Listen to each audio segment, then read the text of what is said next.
How's everybody doing today? It's good to see you. Everybody good? Let me start off by asking you a question. How many of you bought an AR in the past year? A few more 30-round magazines? How many bought ammo and paid too much for it like I did? You can raise your hands. We've scrambled NSA's recording devices. It's great and it's fun, but friends, with the challenges we face, buying another gun and more ammo is not going to save this freedom. So this morning I want to talk to you about what we must do. But first, let's talk about T-shirts and Pop-Tarts. Just last month, a 16-year-old honor student wore an NRA T-shirt to school. His vice principal gave that young NRA member 3 options: turn the shirt inside out, put duct tape over the words of the Second Amendment, or be suspended. You know what he chose? Suspension.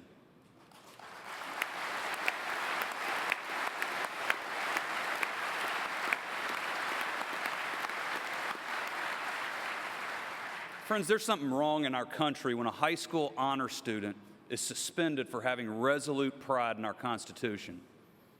Here's another one. Last year, a 7-year-old boy was suspended by his elementary school in Maryland. For bullying? No. For fighting? No. For using foul language? Not this time. He was suspended for chewing his Pop-Tart into the shape of a gun. That's right, a Pop-Tart. It's so outrageous that it's hard to believe, but it actually happened. Let me tell you what should happen now. They should apologize to those families, fire the idiots who made the decisions, and bring those kids back to school. And while they're at it, they should bring God back to school, because he shouldn't have been kicked out either.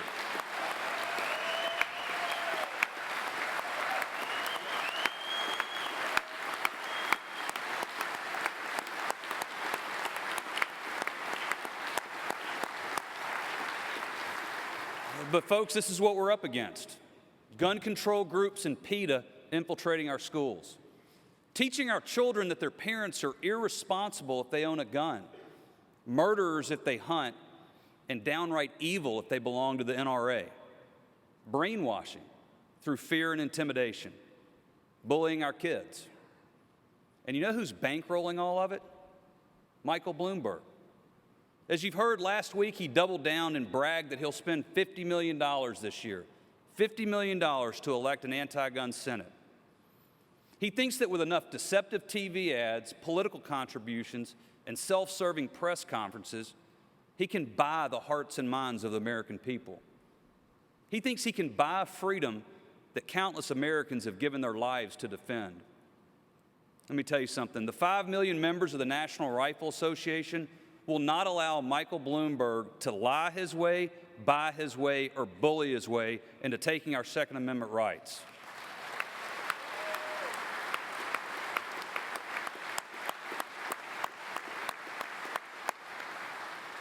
Last week, Bloomberg told the New York Times that Americans think he's a rock star.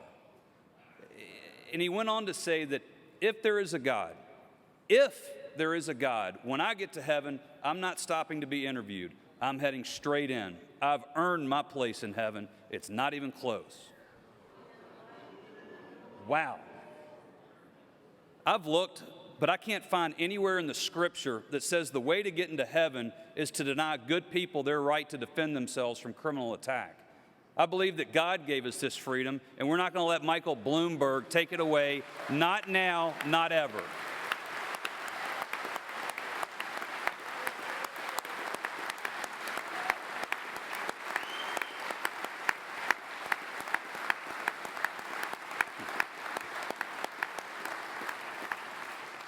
I actually don't know what's bigger, his bank account, his arrogance, or his hypocrisy. It might be his hypocrisy because he doesn't go anywhere without his team of armed bodyguards. Look, I have no problem with him having armed security. Good for him. The problem I have is that he thinks that his life is worth protecting, but yours is not. To Bloomberg and his mayors, you're just too dumb to be trusted with your freedom. In his mind, we're dumb and they're smart. Well, let's look at his group, Mayors Against Illegal Guns, for a moment. His team of anti-gun geniuses. This is former New Orleans Mayor Ray Nagin, that's right, pointing a rifle at his own chief of police. But Mayor Nagin isn't just stupid, he's also a crook. Last February, he was convicted of 20 federal crimes, including wire fraud, bribery, and money laundering. He's just the latest of Bloomberg's mayors who just can't seem to obey the law. And these aren't just petty crimes. We're talking about assaulting police officers, racketeering, child pornography. Maybe Bloomberg should put his $50 million into a legal defense fund for his mayors.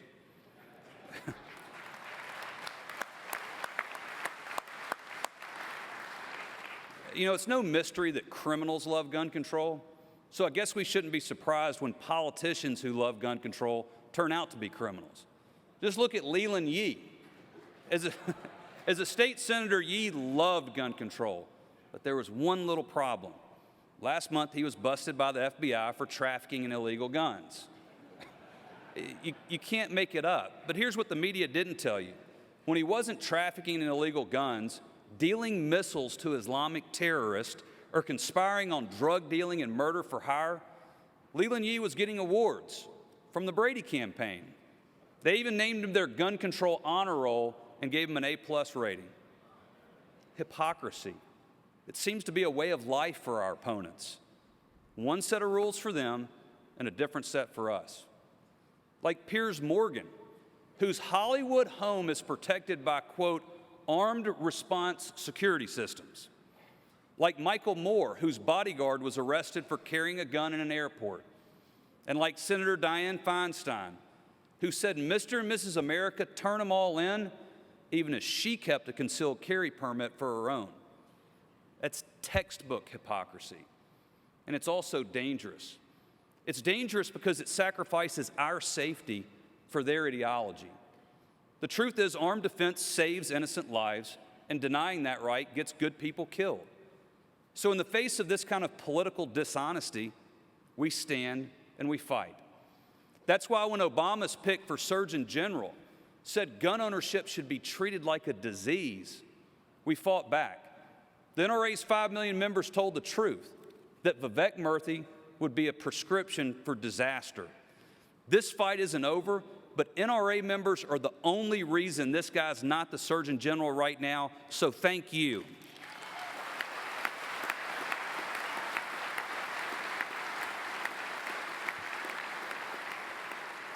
Of course, Obama's pick for Surgeon General isn't the only problem. His Attorney General, Eric Holder, he's even worse. Just last year, Holder tried to equate self-defense with gun violence. Here's what he said. It's time to question laws that senselessly expand the concept of self-defense and sow dangerous conflict in our neighborhoods. Really. I have a message for Eric Holder. Self-defense is not a concept. It's a fundamental human right. You didn't give it to us, and you're sure as hell not going to take it away from us.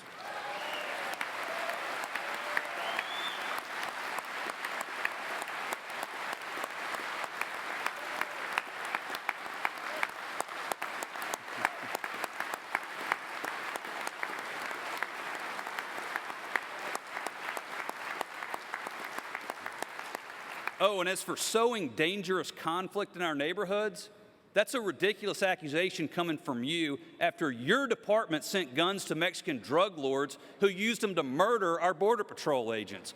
Congress was right to hold you in contempt, and you should have been fired a long time ago.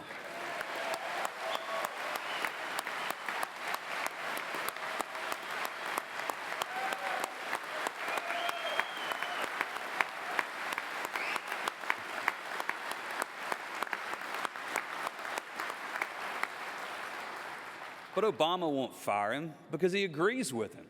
Not that he'll admit it. Do you remember on the campaign trail when he told us that he wouldn't take away our shotguns, rifles, or handguns? If you like them, you can keep them. Now, we've heard that one before. And if you think his universal health care is a disaster, how do you think his universal gun registration would work out? The truth is, gun control is the unfinished business of Barack Obama's presidency, and it's up to us to stop him. My friends, the battle lines have been drawn, and they couldn't be clearer. It's our values versus their values. Our vision of America the free versus Michael Bloomberg's vision of America the nanny state. Our patriotism versus Eric Holder's betrayal of the Constitution. Our God-given right to keep and bear arms versus Michael Bloomberg's mission to take away our guns and transform this country into something we won't even recognize. Right now, we face the most well-funded, well-coordinated attack in the history of the Second Amendment. Think about that, the biggest attack on this freedom in over 200 years. Our opponents want to make it socially unacceptable for anyone to own a gun for any reason. Instead of spending millions of dollars to teach safe and responsible gun ownership like we do, they push an agenda of fear and hatred. Instead of supporting programs that protect our kids at school like we do, they push gun-free zones, which only encourage criminals and psychopaths. No matter what they say, their agenda does not prevent violent crime. We have the truth on our side, but it's up to us to make sure the truth wins, and that requires political action. When the Maryland legislature was pushing a ban on semi-autos, 15-year-old Sarah Merkel decided to stand up and make her voice heard, so she went to Annapolis and testified against the bill. That's political action. When New Jersey was rushing through a ban on magazines, 9-year-old Cheyenne Roberts traveled to Trenton to testify in opposition. That's political action.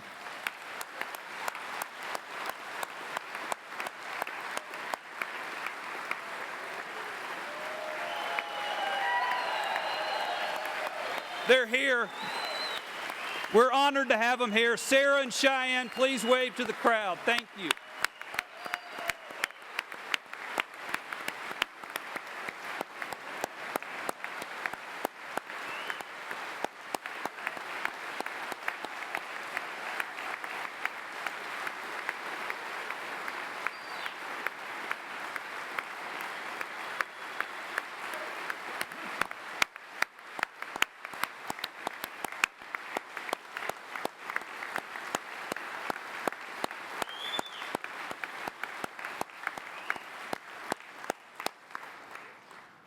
In Colorado, they pushed magazine bans and criminalized private transfers of gun sales, even a loan to a neighbor.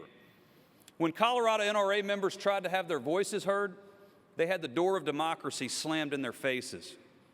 But our brothers and sisters would not be silenced. They formed grassroots groups like the Basic Freedom Defense Fund and Pueblo Freedom and Rights. This movement wasn't started by campaign professionals.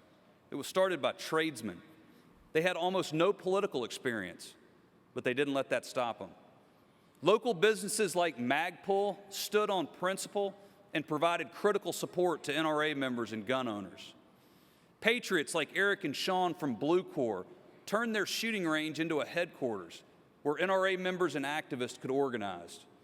And through long hours, hard work, and dedication in the face of dug-in opposition, that handful of regular folks sparked a grassroots fire. And at the end of the day, for the first time in Colorado history, they recalled 2 sitting state legislators.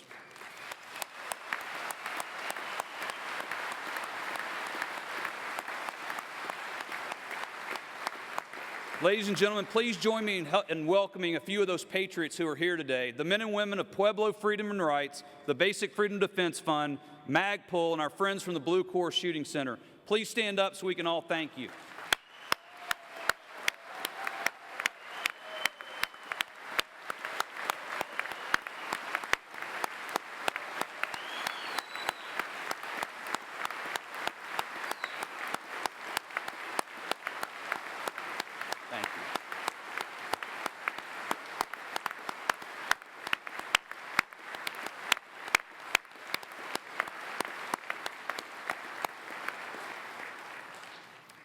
Friends, while the national news media may refuse to admit it, that's who we are, average Americans.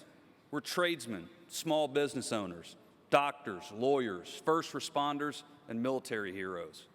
We're men and women, moms and dads from every race, creed, social, economic, and political background. We're blue collar, white collar, and no collar.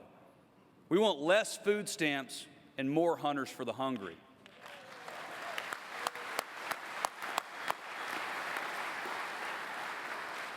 We'd like less Real Housewives of Beverly Hills and more Duck Dynasty.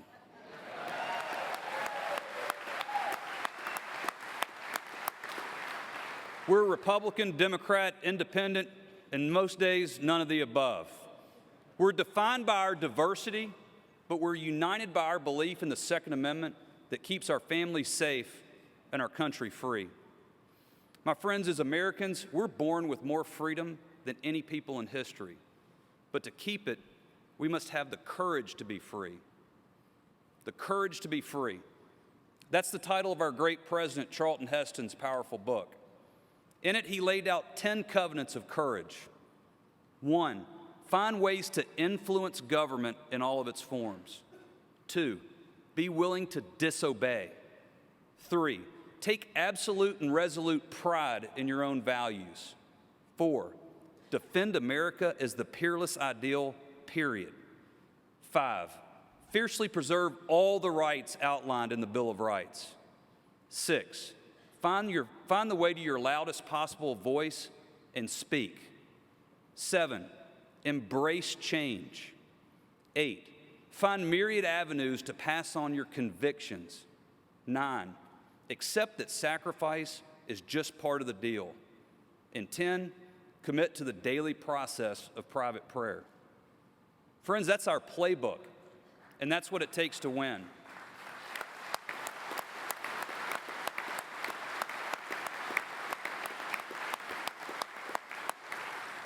Because every so often, every few generations, there comes a time when we're asked to make enormous sacrifices for freedom. And when that happens, it falls to a small group of people to recognize what's at stake and to defend freedom as if they're defending their very lives. Ladies and gentlemen, this is one of those moments. That group of people is you, and that time is right now. So stand up if you have the courage to be free. Follow the lead of these patriots in Colorado who took the jobs of the politicians who took their freedom. Stand up if you love America. Stand up if you think this freedom's worth fighting for. Stand and fight and let history remember that when Barack Obama and Michael Bloomberg tried their damnedest to destroy this country, you made the difference. You stood up for our values. You stood up for our heritage. You stood up for freedom. And because you did, you saved this country. God bless you. God bless the National Rifle Association.